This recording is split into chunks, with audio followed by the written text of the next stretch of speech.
সবসময় হাবিয়ার কাবরেরাকে দোষ দিয়ে কোনো লাভ নেই আমাদের। কারণ আপনি দেখেন, ফুটবল ফেডারেশন জানে, ফুটবল টিমস কমিটির যে সদস্য তারা জানে যে মোহামেড 23 বছর পরে লিগ চ্যাম্পিয়ন হয়েছে এবং দুর্দান্ত পারফরমেন্স করেছে তাদের গোলকিপার। এতগুলো এক। দ্বিতীয়, পুলিশ এফসির কাজেম শাহ অত্যন্ত ভালো পারফরমেন্স করতেছে, পিয়াস আহমেদ নোবা অত্যন্ত ভালো পারফরমেন্স করতেছে। তাদেরকে হাবিয়ার ক্যাবরেরা দলে রাখে নাই। কেন রাখে নাই জানি না। তাদের পরিবর্তে কাকে রাখছে?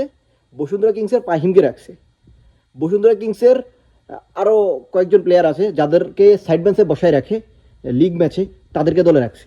তাহলে এখানে তো এমনিতেই বোঝা যায় যে এই দল নির্বাচনে ফুটবল ফেডারেশনের কর্মকর্তারাও অবগত আছেন এবং তারা জানেন, কিন্তু তারা জেনেও ভালো প্লেয়ারদেরকে সুযোগ দিচ্ছেন না। কেন দিচ্ছেন না তারা জানেন।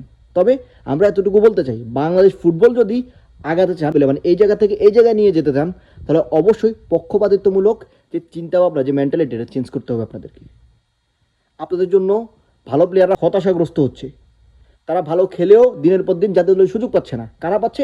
যারা হচ্ছে ভালো একটা ক্লাবে খেলছে, তারা সাইড বেঞ্চে বসে থাকলেও তারা সুযোগ পেয়ে যাচ্ছে। তো তাহলে তাদের মাথায় কি আসবে যে আমি আজকে পুলিশ এফসিতে খেলছি, এই জন্য আমি জায়গা পাচ্ছি না, কিন্তু আমি যদি একটা রেপুটেটেড ক্লাবে খেলতাম তাহলে আমি সাইড বেঞ্চে বসে থাকলেও আজকে দলে থাকতে পারতাম।